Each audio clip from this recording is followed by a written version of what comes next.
Bonjour, bonjour tout le monde.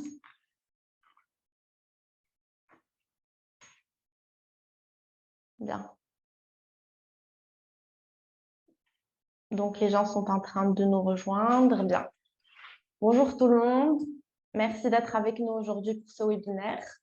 Je suis Myriam Nazi, donc je suis directrice marketing au sein de Wing Consulting et je suis ravie aujourd'hui d'introduire ce webinaire pendant lequel on va traiter d'un thème d'actualité et autour duquel on a eu beaucoup de requêtes et d'interrogations de la part de notre réseau de clients et de partenaires, que ce soit au niveau national comme au niveau international. Donc, comme vous le savez tous déjà, le thème de ce webinaire d'aujourd'hui, c'est l'impact de la crise du Covid-19 sur le développement commercial et sur la prospection à l'international.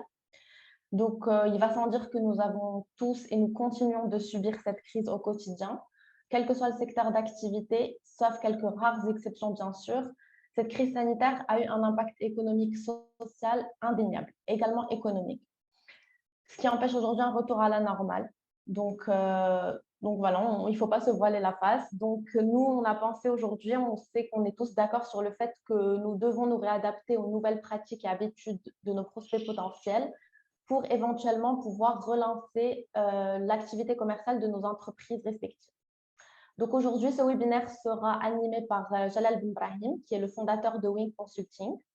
Jalal a plus de 20 ans d'expérience à l'export. Il a occupé des postes de directeur en business développement à l'international auprès d'entreprises nord-américaines, notamment au Canada, en France et au Maroc.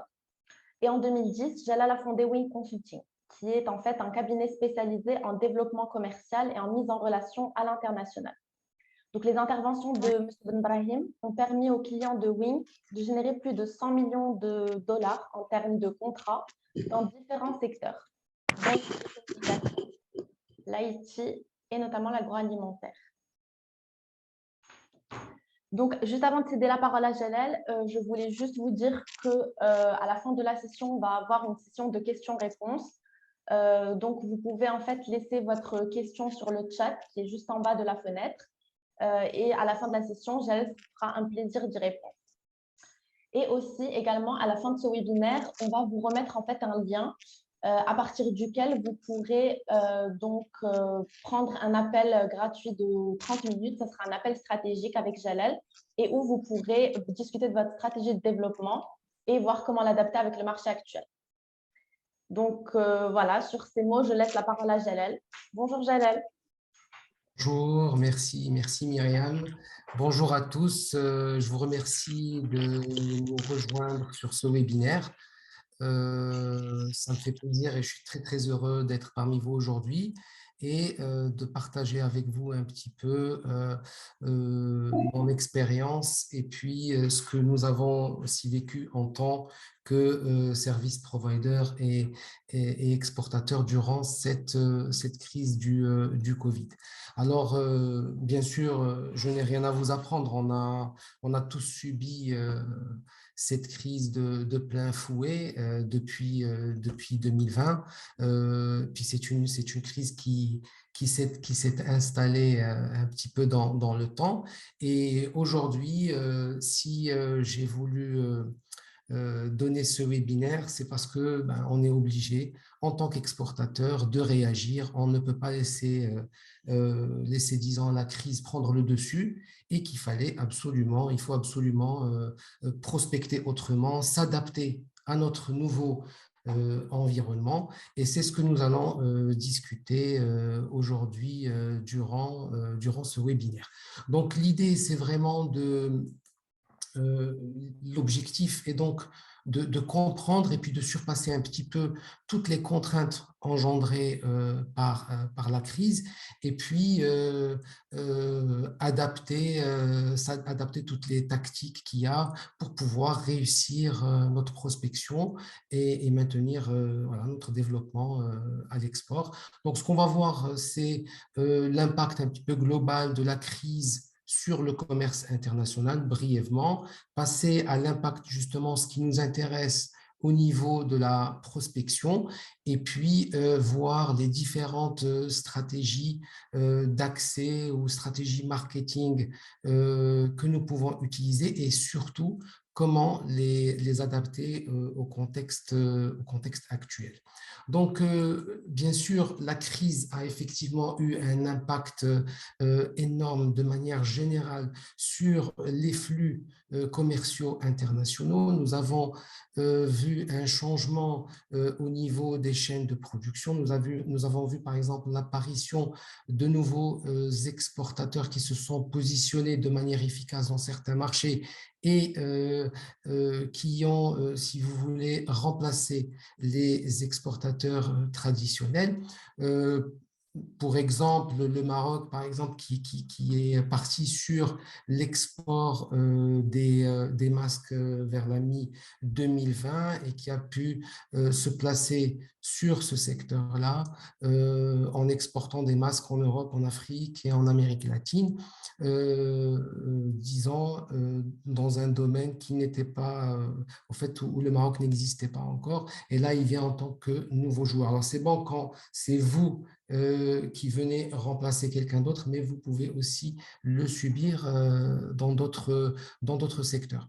Il y a eu aussi, à cause bien sûr de la crise des transports, du manque de transport, il y a eu une rupture ou une perturbation au niveau des chaînes d'approvisionnement et des intrants, et ça a eu une répercussion majeure sur les sociétés qui utilisaient donc ces intrants-là, par exemple, pour pouvoir exporter. Il y a eu une hausse aussi, une hausse des prix par rapport aux intrants, et ça impacte toute la chaîne. Il y a quelques semaines, je discutais avec un client qui produit de la peinture et ils avaient des intrants qui ont non seulement triplé, mais ils étaient à 5 fois plus au niveau du prix et ils se retrouvent à ne plus pouvoir exporter en Afrique parce que ses coûts ont augmenté et donc ses prix ont augmenté et le client ne veut pas qu'on lui répercute cette hausse sur lui. Donc, il y a des perturbations qui se passent au niveau des chaînes d'approvisionnement. On a vu aussi un manque de ressources qui s'est installé dans certains secteurs. Comme il y a eu des secteurs qui ont été impactés au début de la crise, les ressources se sont retournées vers des secteurs porteurs où ils pouvaient travailler. Et à la fin, quand on a voulu récupérer ces ressources, on ne les retrouvait pas. Le meilleur exemple qu'on a, c'est celui de la Grande-Bretagne avec la crise en septembre des camionneurs où on ne trouvait pas comment acheminer les produits dans le pays et vers l'Europe. Et ça a un impact aussi sur des exportateurs, par exemple au Maroc, qui ne pouvaient pas, qui étaient bloqués parce qu'ils ne pouvaient pas exporter leurs marchandises. Donc, on avait une perturbation de manière générale au niveau du commerce international et au niveau des flux commerciaux. Maintenant, si vous voulez, ça c'est d'une manière globale. Ce qui nous intéresse au niveau de la prospection, disons, on est tous d'accord que la plus grande perturbation qu'on a pu avoir en termes de prospection est le fait qu'on ne pouvait plus se déplacer. C'est une contrainte majeure. On ne peut pas aller voir nos clients, on ne peut pas aller prospecter, on ne peut pas aller dans des salons professionnels. Et ça, c'est, disons, la plus grande contrainte qui a bouleversé même les façons de faire, et on va voir comment. Il y a aussi le fait que quand vous voulez faire de l'export et que vous voulez adresser un nouveau marché, vous faites des analyses d'environnement, du marché, du pays, etc. Et vos analyses doivent être mises à jour parce qu'il y a eu énormément de changements dans plusieurs pays. Nous avons des alliances politiques, économiques qui se sont créées, des pouvoirs d'achat qui ont changé, des besoins qui ont changé. Donc, l'idée, c'est si vous avez fait, par exemple, vous prévoyez, par exemple, en 2019 ou 2020 d'adresser un certain marché, ben, il faut réviser pour voir si vous êtes capable de le faire aujourd'hui. Un exemple, j'en ai des producteurs et des exportateurs en agro-industrie qui ne peuvent plus adresser le marché américain parce que les coûts de transport sont très, très hauts.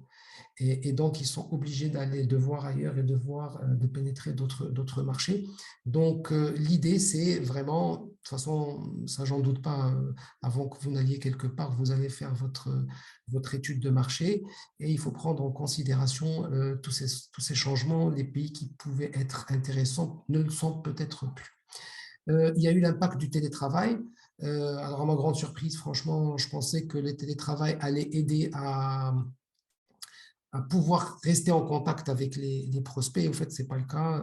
C'est encore plus difficile de parler avec les prospects. Ils sont indisponibles. Il y a eu aussi le fait des mises à pied, de fermeture, de démission. Personnellement, moi j'ai vu mon carnet d'adresses un peu bouger et donc il y avait des gens qui ont changé de poste complètement, etc. Donc, il faut retravailler tous ces contacts dans ce nouveau contexte. Et puis, une chose qui est, disons, un grand changement, c'est effectué au niveau du processus d'achat des importateurs. Alors ici, j'ai une statistique qui est assez intéressante, c'est que les acheteurs, en fait, dans ces derniers temps, ne passent que 17% de leur temps en contact avec des fournisseurs. Et quand je dis en contact, ce n'est même pas en face à face, c'est-à-dire en contact au téléphone, par email, etc. Les acheteurs aujourd'hui sont autonomes. Ils vont chercher l'information tout seuls. Ils vont demander à gauche et à droite par rapport à des produits, par rapport à des solutions. Et donc, ils ne passent pas beaucoup de temps avec les fournisseurs. Et en fait, ça se traduit par la seule certitude aujourd'hui qui est que le Covid a permis l'accélération de l'adoption du digital. Alors, ça, c'est indéniable. Je pense que c'est une certitude. Le digital, bien sûr, avait sa place depuis quelque temps, mais aujourd'hui, avec le Covid, je pense que l'adoption s'est accélérée de manière exponentielle. Et ça, je pense, c'est une certitude. Et c'est un bon point. C'est un bon point parce que ça a créé beaucoup d'opportunités au niveau de la prospection. L'un des points, je pense, positifs, c'est que ça permet l'accès à des prospects internationaux à moindre coût. Aujourd'hui, vous pouvez, à travers les réseaux sociaux, à travers des sites web, à travers des plateformes digitales, vous pouvez avoir accès à des prospects un peu partout dans le monde. Vous n'avez pas besoin de participer ou de voyager à des salons, etc., quand vous avez bien sûr la possibilité de le faire pour pouvoir rencontrer des prospects. Alors, je vous donne un exemple. Dans notre cas, en septembre 2020, avec des partenaires, nous avons démarré une plateforme virtuelle pour l'agro-industrie. Ça s'appelle le Foodie Show et c'est une plateforme qui permet au fait aux participants de rentrer en contact, de positionner leurs produits et de rentrer en contact avec des acheteurs que nous ramenons. Et vous aviez des participants qui étaient capables de rencontrer plus de 250 acheteurs internationaux à travers le monde. Des acheteurs qui venaient du Brésil, des États-Unis, d'Europe, Afrique, Moyen-Orient, Asie. Et donc, en une plateforme pour un certain secteur donné, nous étions capables de faire de la génération de leads. Et l'idée globale, c'était justement de démocratiser donc, cette génération de leads. Personnellement, je ne pense pas que le digital va remplacer le présentiel. Nous sommes des humains, nous avons toujours besoin de ce contact humain, nous avons besoin aussi de voir notre produit, de le toucher, de sentir quand c'est, par exemple, des aliments. Donc, tout ça ne va pas changer, mais je pense que le terrain qui a été, ou le champ qui a été gagné par le digital restera là et s'étendra plus, même, c'est-à-dire dans une période post-Covid. Alors, avant de continuer, vous allez voir un sondage apparaître. J'aimerais bien savoir quel a été le plus gros obstacle pour vous, pour votre prospection durant cette période. Alors, je vous laisse 30 secondes pour y répondre. Vous avez une qu'à cocher sur les réponses et puis on reprend.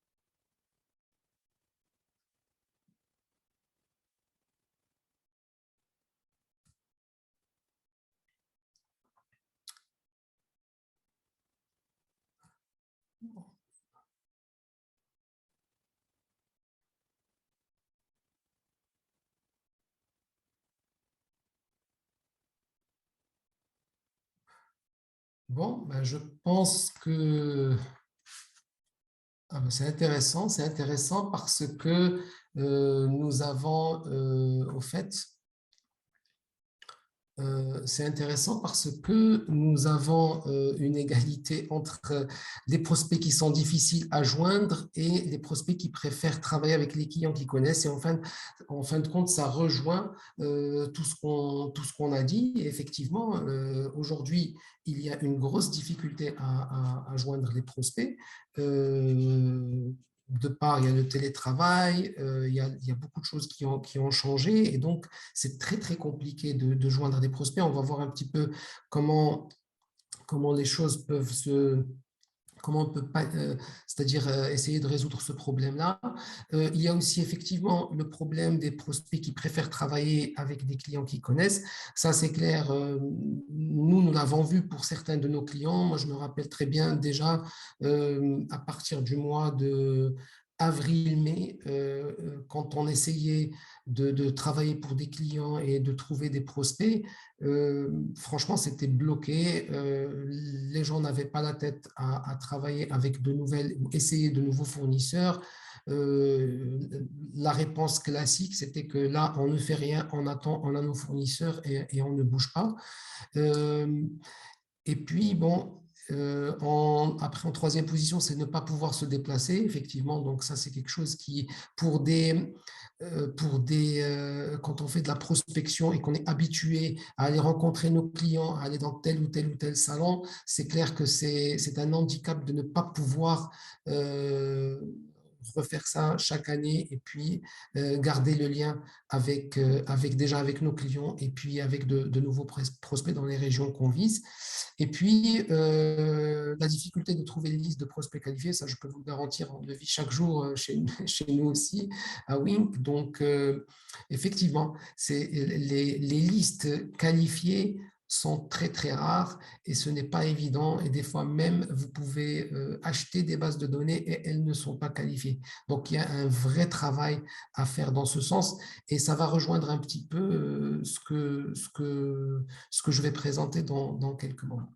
Donc, si je reprends un petit peu la présentation, au fait, on se retrouve dans ces circonstances-là et la question à se poser, c'est ben, OK, comment on se comporte aujourd'hui si on se trouve, parce que moi je sais que beaucoup d'exportateurs se sont trouvés bloqués et ils ne savent pas comment est-ce qu'ils pourraient engager donc un process de prospection, de réengager un process de prospection.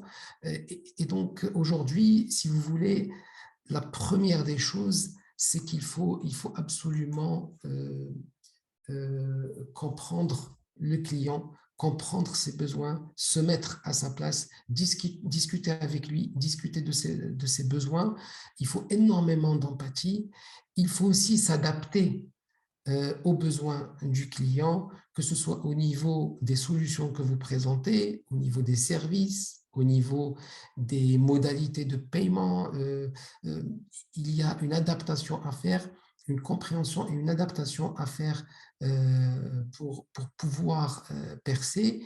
Et puis, la troisième chose, je pense qu'aujourd'hui, il est primordial d'être visible et de rester visible pour ses clients. On ne peut pas aujourd'hui attendre que ça passe pour pouvoir entamer des discussions avec des clients, avec des prospects. Aujourd'hui, il y a des possibilités pour rester visible, rester à l'avant, parce que de toute façon, si vous ne le faites pas vous, vos concurrents vont. Alors, quelles sont, si vous voulez, les stratégies d'accès ou les stratégies marketing qu'il faut mettre en place? Aujourd'hui, on parle énormément, c'est-à-dire quand vous allez dans des bouquins ou sur des sites spécialisés, ben, tout le monde parle du online, offline, inbound, outbound. Moi, j'ai des clients qui me disent, Joël, écoute, là, on est un petit peu perdu, il y a tellement de choses à faire et on ne sait pas par où commencer. Alors, avant de rentrer dans ce que c'est, je voulais juste donner quelques définitions. Donc, tout ce qui est, alors le marketing online, c'est l'ensemble des techniques marketing qui sont déployées en ligne. Et donc, on parle de tout ce qui est site web, tout ce qui est SEO, tout ce qui est webinaire, plateformes digitales, réseaux sociaux. Donc, tout ce qui est lien, tout ce qui est en ligne est considéré comme du marketing online, et tout ce qui est offline, donc c'est l'ensemble des techniques marketing qui sont déployées hors ligne ou hors Internet. Et puis là, on parle de méthodes classiques ou bien de publicité, ou bien de flyers, ou bien de prospection dans un salon professionnel, les appels téléphoniques, bien sûr les références, voilà, donc toutes ces techniques-là que nous sommes habitués à utiliser et qui sont hors ligne. Maintenant, quand ça vient au inbound et au outbound, alors le inbound, au fait, le inbound marketing, c'est le marketing entrant et il s'oppose au outbound marketing qui est le marketing sortant. Alors, le marketing inbound consiste à faire venir le prospect, à attirer le prospect vers notre produit.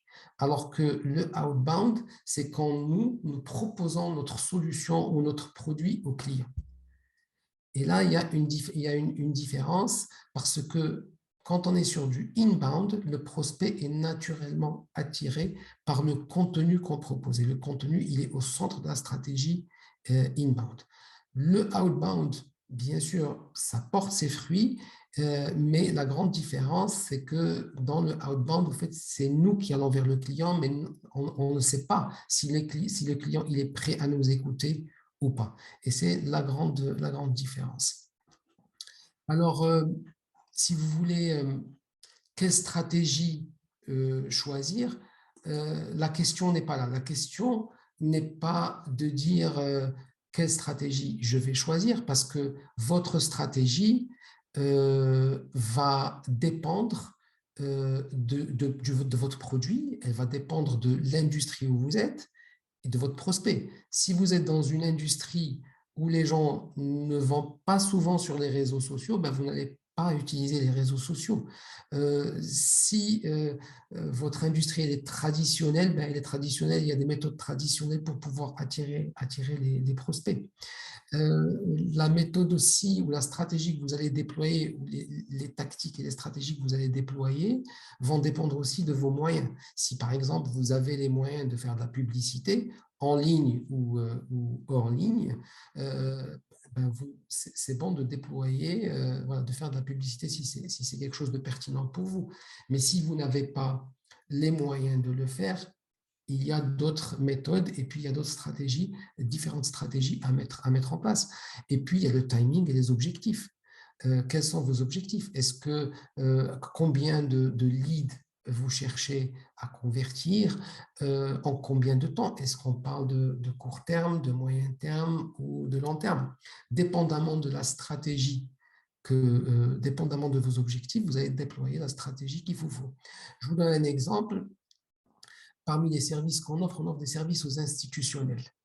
Et on nous demande d'organiser des missions d'affaires à l'étranger où on va organiser des rencontres d'affaires pour des exportateurs avec des acheteurs du pays cible où on va. Alors, on peut avoir 30, 50 exportateurs avec qui on va faire rencontrer voilà, presque une centaine d'acheteurs ou une cinquantaine d'acheteurs, dépendamment. Et au fait, quand on gagne le projet, on ne nous donne pas 6 mois pour le faire, ni 4 mois, ni 2 mois. On nous donne, allez, si on est chanceux, 1 mois et demi, mais sinon, c'est en dedans d'1 mois et même moins. Il est impossible pour nous de pouvoir répondre à ce besoin en utilisant du pur inbound, c'est-à-dire avoir du contenu, générer du contenu doucement, et puis construire notre base de données. C'est impossible. Donc, on est obligé d'utiliser le phoning, de combiner ça avec du emailing, utiliser les réseaux sociaux, mais on met tout ce qui est une stratégie en place pour pouvoir avoir des résultats très, très vite. Okay? Et là, on s'adapte par rapport à ça. Dans d'autres cas, on aurait peut-être utilisé autre chose. Donc, l'idée ici, c'est de trouver au fait le bon dosage entre tous ces outils qu'on a en place pour pouvoir atteindre nos objectifs. Alors, on va faire un petit sondage. On a fait un sondage au fait sur LinkedIn. J'aimerais bien comparer les résultats avec l'audience qu'on a. Alors, la question, c'est quel moyen utilisez-vous pour atteindre de nouveaux prospects? Alors, donc, je vous laisse un petit moment, comme tout à l'heure, et puis on va voir, je suis curieux de savoir si les résultats vont être pareils que ceux sur LinkedIn. Allez-y.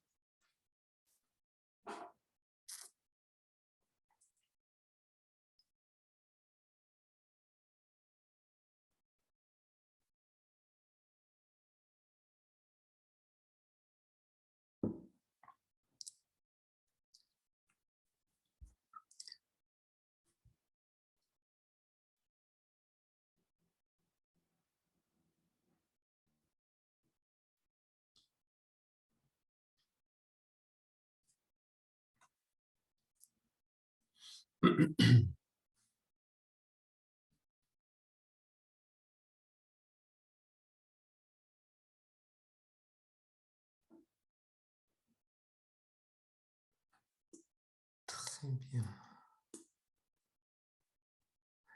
Alors, voilà, je pense, oui, c'est bon.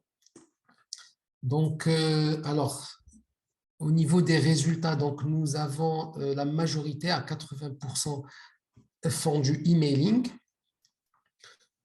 67% des réseaux sociaux, puis 40% des appels à froid, et la publicité, elle est à 13%. Alors, les tendances sont à peu près similaires, plus ou moins, au niveau du sondage que nous avons eu en LinkedIn. Bien sûr, la publicité, c'est toujours en dernier lieu. Alors, la différence, c'est que nous avions des appels à froid qui étaient en première position dans le sondage de LinkedIn. Mais sinon, je pense qu'on a on a une audience qui est déjà online, donc c'est excellent. Et c'est parfait. Alors, certes, donc aujourd'hui, on réalise qu'effectivement, les réseaux sociaux sont une clé pour la prospection. Le emailing est très, très important.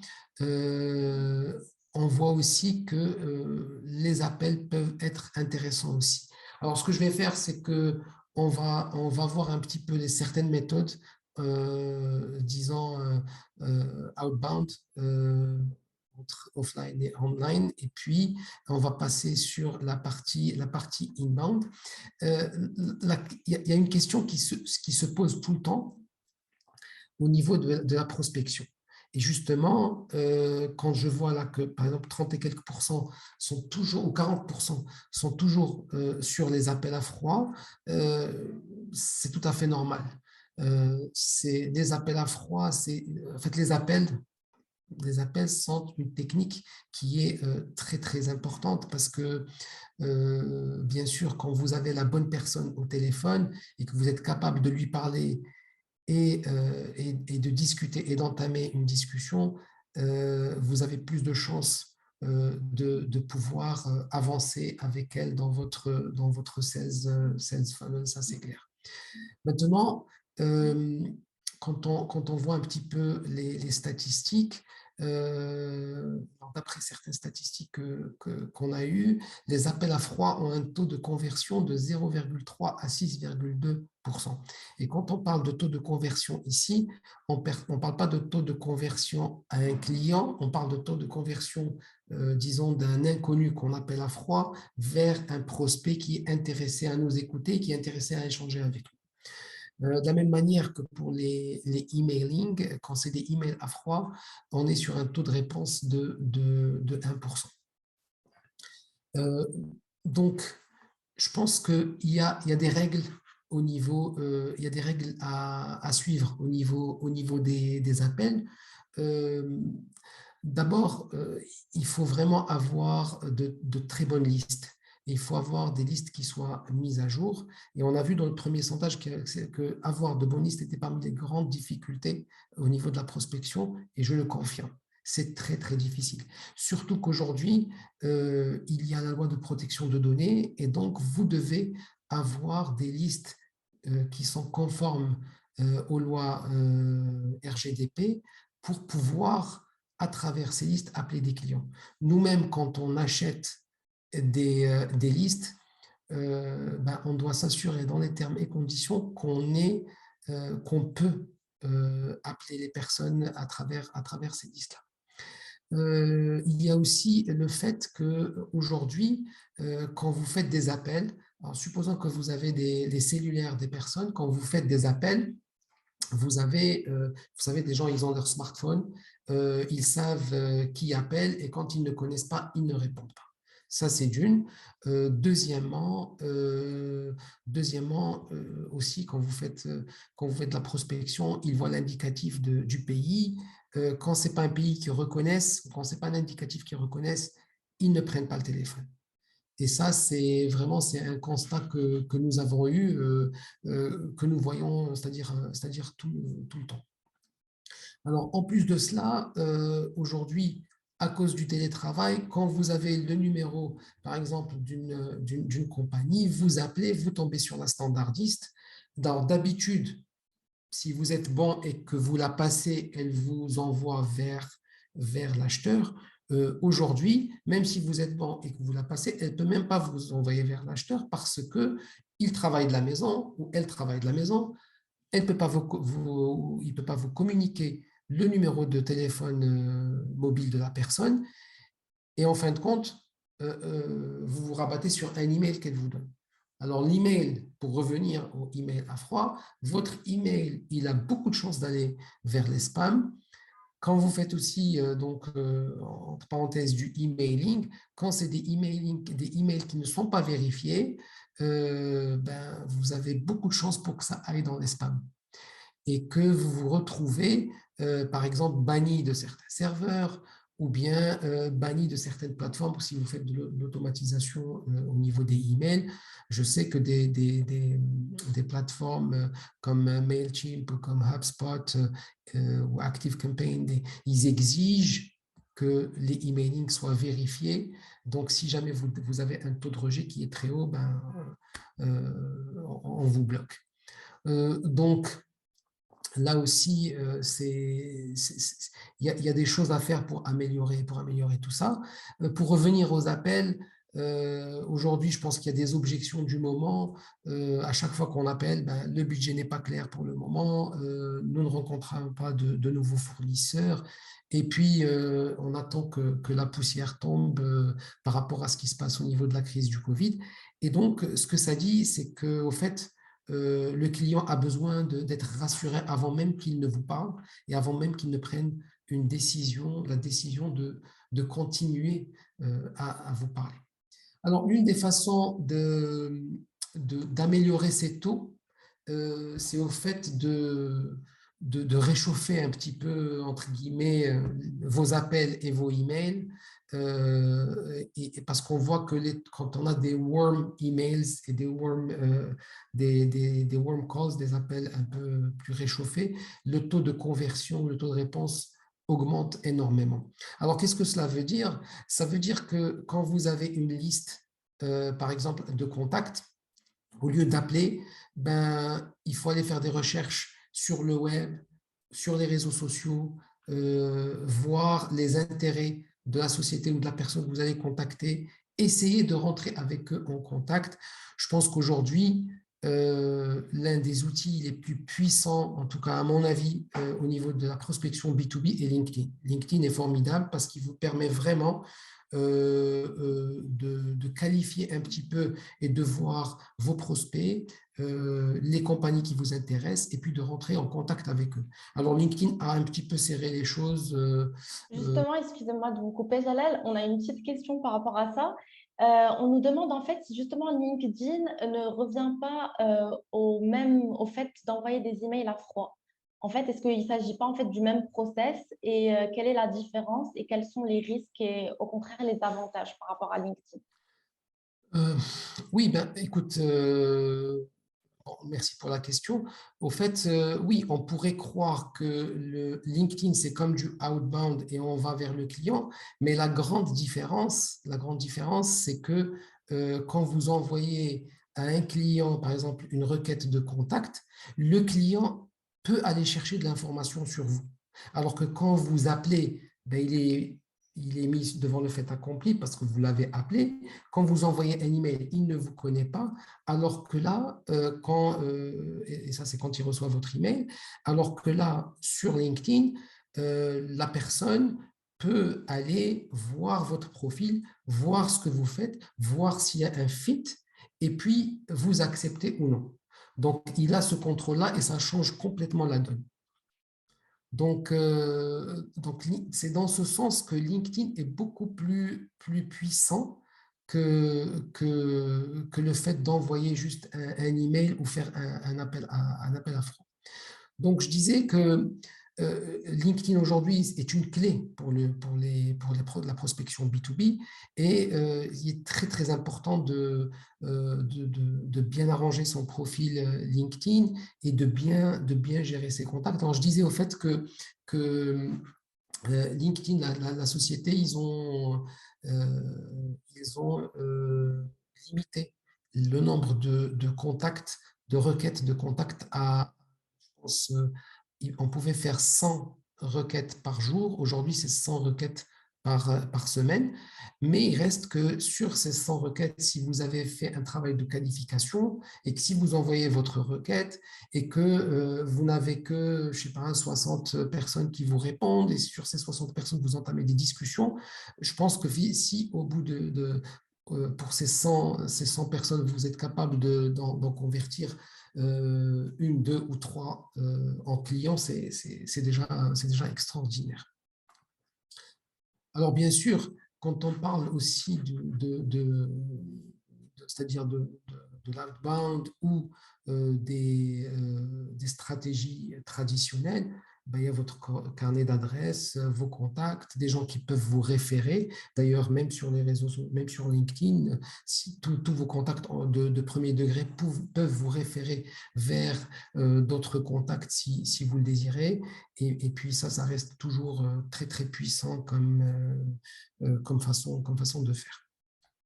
Alors, donc, nous avons vu un petit peu, disons, des méthodes traditionnelles et puis comment s'adapter un petit peu aux effets de la crise, mais aussi comment s'adapter de manière générale aussi pour pouvoir prospecter de manière optimale avec ces outils-là. Là, je vais passer à l'inbound, donc à la partie inbound. Donc, on va voir un petit peu donc quand on parle pardon, de la stratégie inbound, qu'est-ce que cela veut dire? Alors, au fait, on ne peut pas parler de la stratégie inbound sans commencer par parler du parcours clientèle.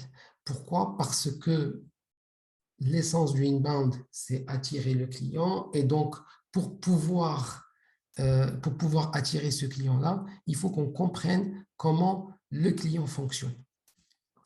Et je pense que voilà, si on passe à travers le parcours, ben, on est capable de voir comment nous, en tant qu'exportateurs, on va faire pour matcher ce parcours-là. Alors, n'importe quel acheteur, hein, que ce soit B2B ou B2C, au fait, même nous, on passe par 3 états ou 3 étapes. Il y a la première étape qui est la conscience. En anglais, c'est awareness. Et au fait, c'est le moment où on se dit, ah ben tiens, on a besoin de telle solution ou on a besoin de tel produit.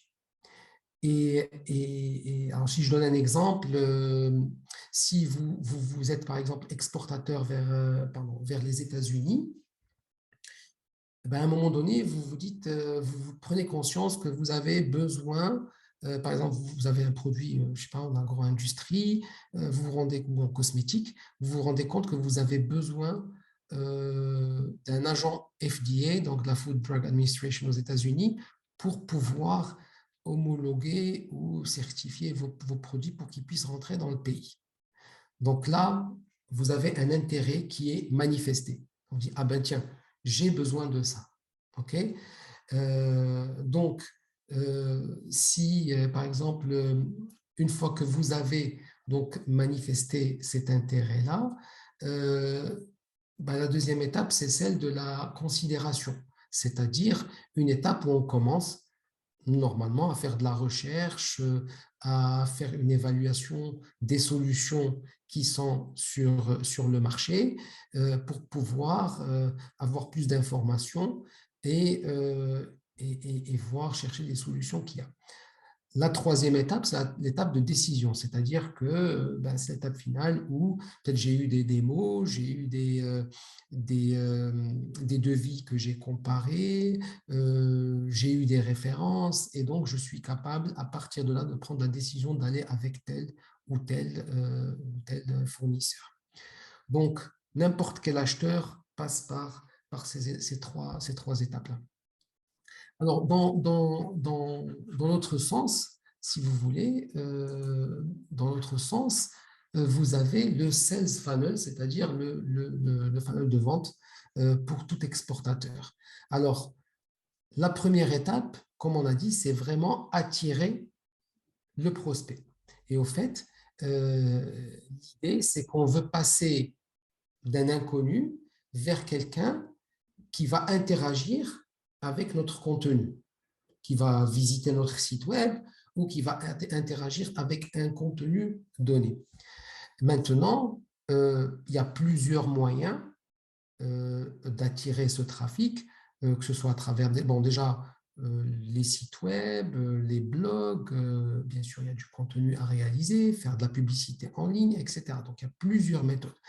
L'objectif n'est pas de rentrer dans chaque méthode ici, mais l'idée, c'est que vous avez plusieurs plateformes et plusieurs outils pour le faire. Maintenant, il faut générer le contenu qu'il faut. Alors, une chose qui est importante, c'est que vous, en tant que vendeur, vous ne savez pas si l'acheteur il est dans quelle étape de son raisonnement ou dans son parcours. Donc, vous, en tant que fournisseur, vous êtes obligé de réaliser des contenus qui vont adresser les différentes étapes. Et puis, de toute façon, dépendamment de la réflexion, donc, où on est en fait l'acheteur, ben, lui, il rentre dans votre funnel dépendamment où il est. Alors, au niveau, par exemple, de la conscience, comme on a dit, au niveau de l'acheteur.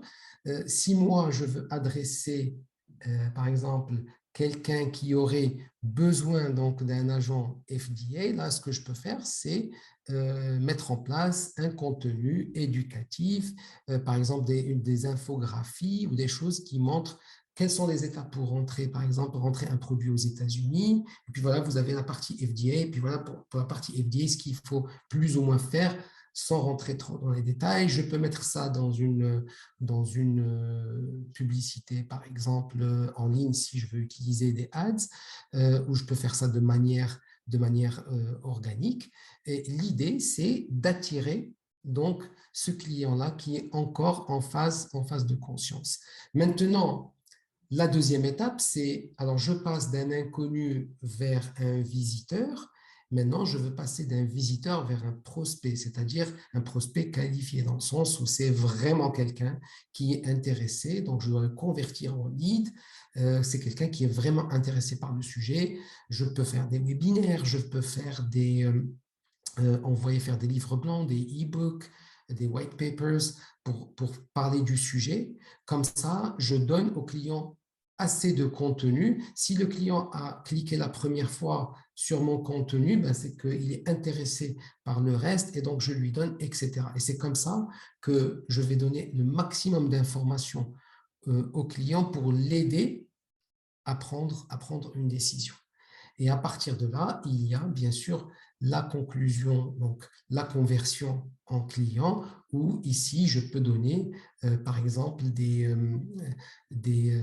comparaisons qui ont été faites par rapport à mes services, à mes produits, un des documents plus techniques, montrer ou démontrer ce qu'on peut faire, notre expérience, etc.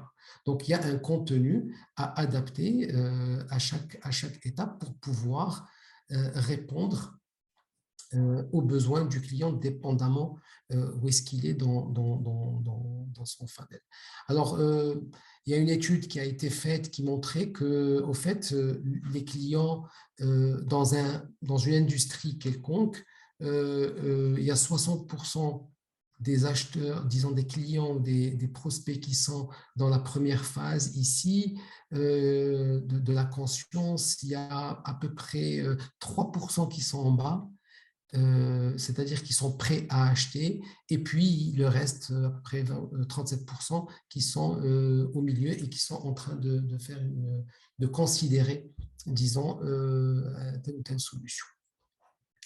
Alors, bien sûr, là, ce que j'ai démontré, ce que j'ai montré au fait en termes de parcours clientèle, le processus d'achat, dans certains cas, peut être beaucoup plus complexe. Okay, c'est-à-dire que il peut ne pas être du tout linéaire.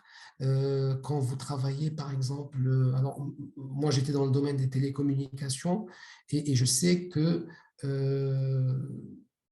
chez l'acheteur, ça ne se passe pas comme ça. En fait, ce n'est pas linéaire, c'est des va-et-vient entre prescripteurs, entre acheteurs, entre financiers, direction. Et puis, il y a tout un tas pour des histoires d'homologation, des choses comme ça. En tout cas, il y a pas mal de choses qui se passent dans tout le parcours du client. Et donc, ce n'est pas si linéaire que ça. Et il y a une adaptation à faire de toute façon par rapport à ça.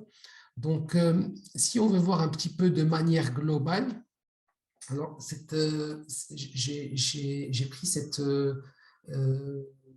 ce diagramme qui est donné par la Boston Consulting Group et qui, à mon avis, résume pas mal de choses. Alors, première des choses, c'est que justement, au niveau donc, du process d'achat des clients, dépendamment si un projet est grand ou pas, ou si c'est vraiment ça demande beaucoup d'investissement ou pas, le fonctionnement au niveau, pardon, au niveau de la stratégie à mettre en place entre inbound, outbound, qui s'occupe de quoi au niveau marketing ou au niveau des ventes, dépend énormément des projets.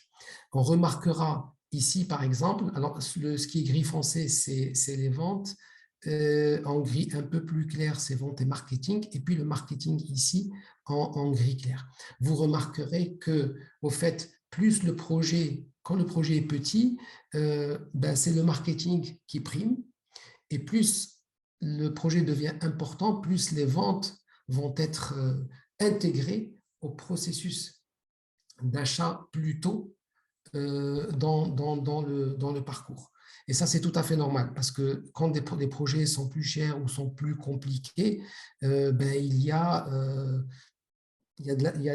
des choses à partager avec le client. Donc, il y a beaucoup d'interactions qui se fait en termes de vente et de vendeur avec le client.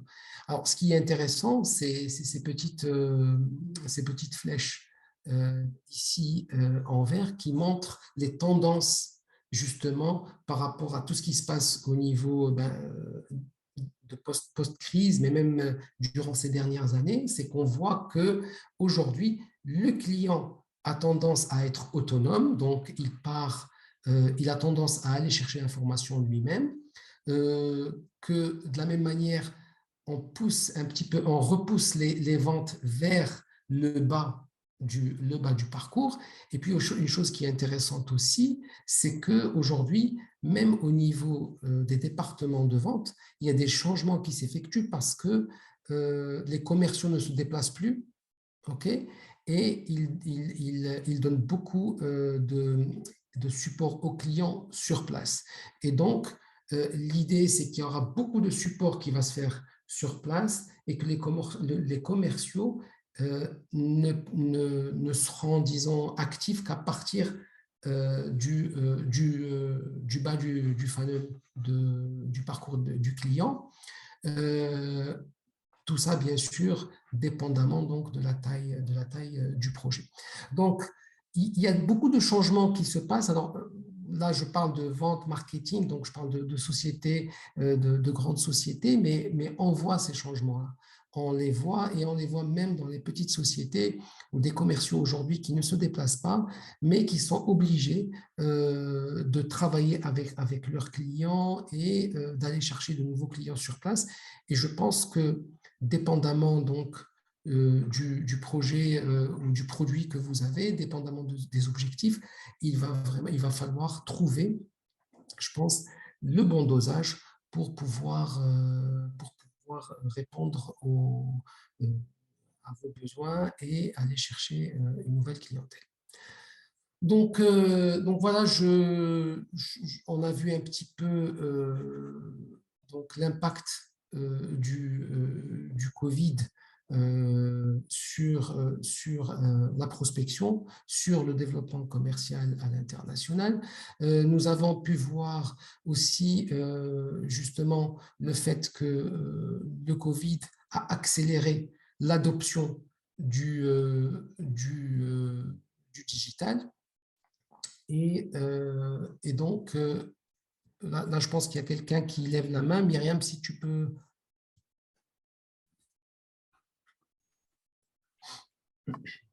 Oui, bonjour.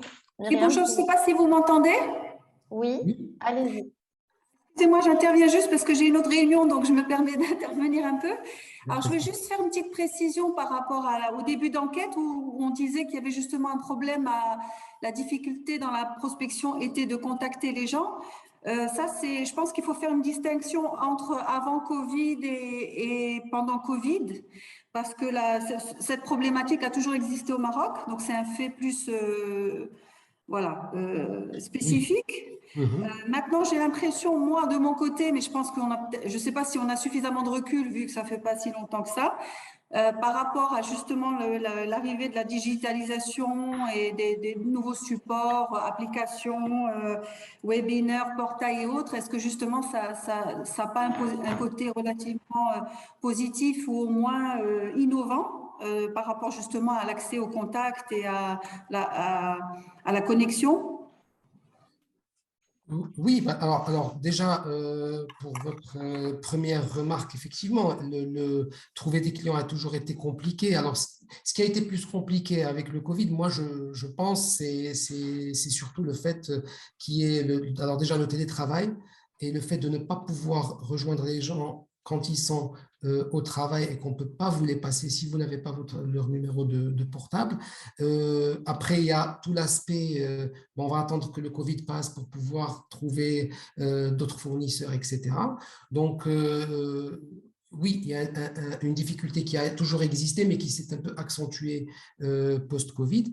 Et puis, effectivement, alors la digitalisation, franchement, pour moi, c'est une opportunité pour le B2B. Et la digitalisation, de toute façon, je pense que s'il n'y avait pas ça, s'il n'y avait pas ces outils-là, là, franchement, ça aurait été très, très, très, très compliqué. Et d'ailleurs, au-delà de la prospection, aujourd'hui, vous avez des familles qui sont bloquées et que heureusement qu'il y a le digital et qu'il y a WhatsApp et qu'il y a FaceTime et tout ça pour qu'ils puissent se parler. Donc, vraiment, la digitalisation est une opportunité pour le B2B. Maintenant, il faut faire attention, il faut bien faire les choses. Ce n'est pas en allant sur les réseaux sociaux et en faisant de la publicité de manière aléatoire qu'on va trouver ou on va avoir de bons résultats. C'est un travail qui doit être bien identifié, bien programmé pour pouvoir bien faire les choses. Il y a des étapes et il y a des façons de faire qu'il faut suivre pour que ce soit fait de manière optimale. Donc, si vous voulez, alors effectivement, d'ailleurs, si vous voyez dans les conseils que je dis, il ne faut pas négliger le digital. Au fait, j'aurais dû écrire « passer au digital ». Ça ne veut pas dire que vous allez abandonner ce que vous êtes en train de faire ou votre prospection traditionnelle, mais ça veut dire que le digital est vital. Il est vital parce que c'est ce qui va vous permettre de rester visible. Et même ça va vous aider au niveau de la prospection par téléphone ou de la prospection par email.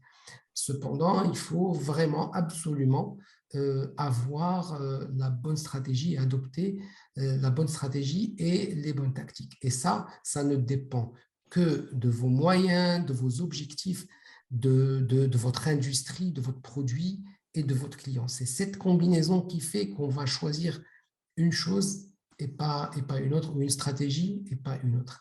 Et franchement, si j'ai juste un mot à la fin, c'est-à-dire pour la fin, c'est prospecter, prospecter, prospecter. Parce que franchement, moi, la première chose qui m'a poussé à faire ce webinaire, c'est le fait de parler à certains clients et qu'on me dise ben, on ne prospecte pas maintenant parce qu'avec le Covid, tu sais, c'est compliqué. Le Covid, ça fait 2 ans qu'il est là. Les premiers mois, c'est-à-dire je pouvais comprendre, mais aujourd'hui, si on ne prospecte pas, on est mort. Voilà, d'un point de vue marché. D'ailleurs, c'était le titre du webinaire que nous avons changé, mais littéralement, c'est ça. Parce qu'aujourd'hui, vos concurrents sont en train de prospecter. Et donc, il ne faut pas arrêter, mais il faut trouver les bons outils et travailler de manière professionnelle pour pouvoir le faire. Voilà, donc moi, c'était mon mot de la fin. Je voulais juste préciser, donc, comme a dit Myriam, vous avez un lien ici qu'elle va partager avec vous. S'il vous plaît, n'hésitez pas, c'est 30 minutes que vous pouvez avoir avec moi, c'est gratuit. L'idée, c'est de passer à travers ce que vous faites et puis pouvoir, dans la lignée de ce qu'on est en train de faire maintenant, pouvoir vous aider par rapport à vous aiguiller au niveau de votre stratégie ou des choses que vous pouvez utiliser. Alors, je vous demanderai juste de répondre, bien sûr, au formulaire quand vous allez appuyer sur le lien, et puis de me donner 2 ou 3 jours.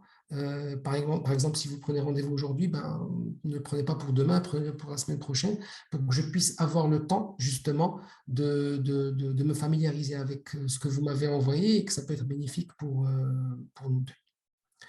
Donc, je vous remercie énormément d'avoir participé. Alors, je suis prêt à répondre aux questions. Je ne sais pas si, Myriam, si tu peux me communiquer s'il y a des questions, s'il te plaît. Oui, alors on a eu pas mal de questions. Donc, la première de M. Talel Chérif. qui demande: est-ce que le travail à distance n'affecte pas certaines transactions commerciales qui nécessitent une négociation directe? Alors, c'est une bonne question. Et oui, ça a un impact. Et justement, c'est là où réside le problème. C'est là où les clients ou les acheteurs disent qu'ils veulent travailler avec des fournisseurs traditionnels parce qu'ils les connaissent, ils n'ont pas besoin de les revoir. Et donc, ils n'ont pas besoin de renégocier des termes, etc. Maintenant, si vous travaillez avec un nouveau client et qu'avec un nouveau prospect et que vous êtes en négociation, je pense qu'aujourd'hui, même si vous êtes à distance, il suffit de donner les garanties qu'il faut, il suffit d'accompagner justement le client et de le rassurer. Alors, il y a plusieurs moyens de rassurer au niveau des paiements, que ce soit en termes d'assurance ou de crédit ou autre. Mais l'idée, c'est que voilà, vous pouvez négocier en ligne. C'est plus compliqué, certes, mais c'est faisable. Nous l'avons fait pour des clients, donc c'est des choses qui se font. Merci. Ensuite, on a une autre question de Sohaib Garbouj qui demande en fait si on peut l'éclairer un peu plus sur les principes de inbound et de outbound. Alors, alors, comme je dis, le inbound, c'est vraiment toute l'idée du inbound, c'est qu'on ne va pas chez le client avec un produit et au fait, on attend que le client vienne vers nous. Comment est-ce qu'on va faire que le client soit attiré vers nous? C'est en produisant du contenu qui peut l'intéresser. C'est-à-dire qu'aujourd'hui, par exemple, alors j'ai donné l'exemple de la personne qui fait de la FDA, par exemple la personne qui veut exporter aux États-Unis et qui a besoin d'un agent FDA. Si moi, je suis un agent FDA, donc ce que je vais faire, c'est que je vais mettre un contenu qui explique comment est-ce que on peut faire entrer des aliments aux États-Unis et qu'est-ce qu'il faut en termes d'homologation, etc. et quelles sont les différentes étapes. Maintenant, ce contenu, je le fais, je le mets en ligne, je peux le mettre en blog, je peux le mettre sur les réseaux sociaux, je peux le booster ou pas, je peux faire une publicité ou pas. Et l'idée, c'est que les personnes qui vont, par exemple, je peux faire des publicités sur Google Ads, la personne, si elle cherche par mots-clés, eh bien, je pourrais être le premier qui lui sort. Okay? Et c'est comme ça, ce n'est pas moi qui suis parti vers le client, c'est le client qui est venu vers moi. Moi, je n'ai fait que mettre un contenu. Et ça s'appelle le inbound, c'est le pull. Le outbound, c'est différent. Le outbound, c'est que je prends une liste de contacts et j'appelle. Bonjour, est-ce que voilà, je suis Jalal, je suis sales chez telle compagnie, voilà, on a telle solution, ça pourrait vous intéresser, est-ce que c'est oui, est-ce que c'est moi, est-ce que je peux vous envoyer l'information, etc. Ça, c'est du outbound, ça veut dire que moi, je propose une solution, mais je propose une solution sans me soucier où est-ce qu'il en est le client. Okay, dans sa réflexion. Et ça, c'est la grande différence entre le inbound et le outbound. J'espère que c'est clair. Merci. Donc, on avance avec la question d'après, qui est une question d'Éric qui demande: à cause de la crise, nos coûts de transport ont augmenté de façon faramineuse. Face à cela, nous avons perdu beaucoup de clients qui n'ont pas pu supporter cette hausse. Comment prospecter de nouveau et trouver des acheteurs prêts à faire du business malgré cette contrainte? Écoutez, il y a deux solutions. Franchement, c'est ou bien vous assumez ces coûts-là parce que votre client ne pourra pas l'assumer, surtout s'il a la possibilité d'acheter ailleurs. C'est comme ça. Moi, ce que je suggère aussi, c'est de voir d'autres régions, d'autres clients, là où les coûts n'ont pas été à la hausse pour pouvoir aller trouver d'autres clients le temps voilà, que ça se replace en termes de coûts. Et ça, c'est très, très commun aujourd'hui. Ensuite, la question suivante est de Houda Trabelsi qui demande: il y a aussi l'inconvénient de tomber sur des profils mentionnant confidentiel pour le poste de travail sur LinkedIn. Donc, sûrement par rapport à la partie où vous avez parlé de LinkedIn. Et donc, elle demande comment faire dans ce cas-là. Eh ben, dans ce cas-là, ce qu'on peut faire, puis un petit bonjour à Houda, que je connais. Donc, ce qu'on peut faire, c'est au fait, LinkedIn, quand vous avez des profils comme ça, il vous oblige à envoyer des emails. Donc, vous pouvez envoyer des emails. Alors, je pense que c'est payant.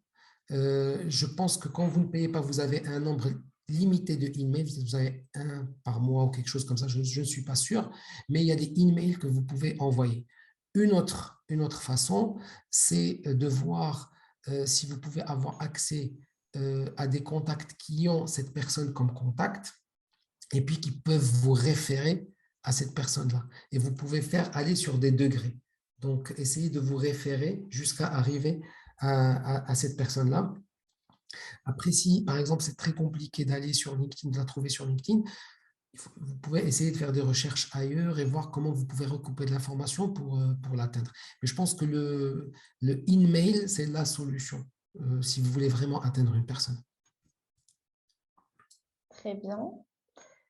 Donc, on avance. Ensuite, donc pour la prochaine, c'est une remarque en fait de Essam Behsin qui dit, donc bonjour, concernant LinkedIn, je remarque qu'une bonne partie des CEO marocains ne sont pas connectés, bien qu'une bonne partie des employés y est. Il est toujours plus facile pour moi d'entrer en contact avec un prospect hors du Maroc qu'un prospect marocain sur LinkedIn.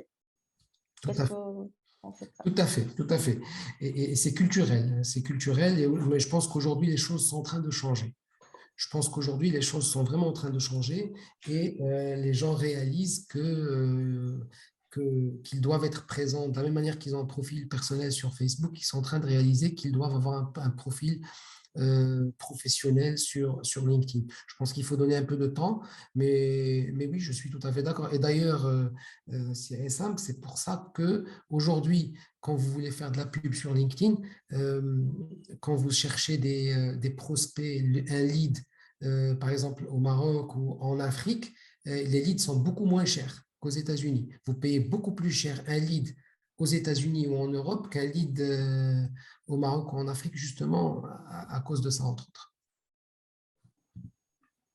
Parfait. Ensuite, nous avons donc Manel Saroni qui nous demande est-ce que les stratégies de marketing classiques sont encore efficaces et réalisables face à l'ère post-Covid? Alors, pardon, les stratégies marketing. Est-ce que les stratégies de marketing classiques sont encore efficaces et réalisables face à l'ère post-Covid? Alors, franchement, il faut alors, je ne comprends pas les stratégies. Je pense que le marketing classique n'inclut pas le digital. Pardon, j'ai entendu plastique. Pardon, j'ai entendu non, plastique. classique. Je me disais, c'était quoi plastique? Ok. Donc, la question est de savoir si les stratégies marketing classiques sont encore efficaces. Bien sûr, elles le sont. C'est clair que le marketing classique est efficace. Par contre, aujourd'hui, on ne peut pas aller sur une stratégie de marketing classique pure. Aujourd'hui, tout ce qui vous donne la visibilité sur du long terme, c'est tout ce qui se fait sur les réseaux sociaux et en inbound. Okay? Maintenant, bien sûr, une combinaison devrait vous donner une prospection optimale, mais c'est clair que les méthodes classiques sont toujours viables à certains degrés avec les complications qu'il y a. Donc voilà, c'est aujourd'hui, quand vous faites de la pub, par exemple dans une radio, oui, c'est bien, vous pouvez faire de la pub dans une radio, dépendamment de votre produit ou service. Alors l'avantage par contre, quand vous êtes sur du online, c'est que vous êtes capable de mesurer qui a vu votre pub. Alors que quand vous faites de la pub, par exemple, sur une radio, vous ne savez pas combien de personnes l'ont écouté. Et donc, vous ne savez pas exactement c'est quoi la répercussion que vous avez de cette pub-là qui passe à tel moment en termes de ROI, de retour sur investissement. Très bien. Ensuite, nous passons à la question suivante de Sarah qui dit « À cause des frontières fermées de nombreux pays et autres nouvelles réglementations, notre société qui ne vit que de l'export en pâtit fortement. Nous avons remarqué que de plus en plus de nos acheteurs sourcent au niveau national maintenant. Comment Comment adapter notre stratégie de prospection pour suivre la tendance et rebooster notre activité? Quand vous avez plus de 50 ans et que vous êtes établi, je pense que vous devez juste, vous devez avoir énormément de contenu et d'informations à partager avec vos clients et avec vos prospects. Et donc, vous devez juste établir une stratégie qui vous permet de mettre en place un contenu efficace sous différents formats que vous allez mettre en ligne au fur et à mesure, bien sûr, en suivant tout un planning. Et au fur et à mesure, vous allez vous construire votre communauté, surtout si vous avez, pour des sociétés qui sont vraiment établies depuis longtemps, c'est beaucoup plus facile, on va dire, de se créer une communauté. Et ce n'est qu'à partir de là que vous allez pouvoir démarrer petit à petit sur du online et sur du inbound éventuellement. Très bien. Nous avons également une remarque de Hela Nasser qui dit « Le management interculturel des pays cibles est à considérer aussi afin d'adapter ses actions de prospection et déterminer les techniques qui aideront à approcher ses prospects. » Effectivement, tout à fait, Hala, tout à fait. Et ça, on le voit quand on fait de la prospection, que ce soit au Moyen-Orient, en Afrique ou en Asie. Alors, je donne un exemple. Par exemple, en Asie, on sait que, par exemple, en Malaisie, les gens n'aiment pas trop parler au téléphone parce qu'ils ne veulent pas être pris au dépourvu. Et donc, ils préfèrent des emails, réfléchir à leurs réponses avant d'envoyer leurs réponses. Et on remarquera que beaucoup ne répondent pas au téléphone quand ils ne connaissent pas d'où provient l'appel. Et c'est pour ce genre de différences culturelles qu'il faut s'adapter, il faut les connaître et il faut s'adapter par rapport à ça, effectivement. Très bien. Écoutez, pour le moment, on n'a plus de questions supplémentaires. Donc, j'espère que Jalal a su répondre à vos questions et que le thème de ce webinaire a pu également répondre à cette problématique. Allez-y, Jalal, si vous avez un mot pour la fin. Écoute, merci Myriam, merci à tous, vraiment ravi d'avoir passé ce moment avec vous. N'hésitez pas, s'il vous plaît, à aller sur Calendly pour la session stratégique. Je me ferai un plaisir de discuter avec vous. Sinon, vous avez ici mon WhatsApp, mon email, mon profil LinkedIn. Voilà, contactez-moi. Voilà, je suis à votre disposition. Et puis, encore une fois, merci beaucoup, bonne chance. Et encore une fois, prospecter, prospecter, prospecter. À très, très bientôt. Merci. Au revoir. Au revoir.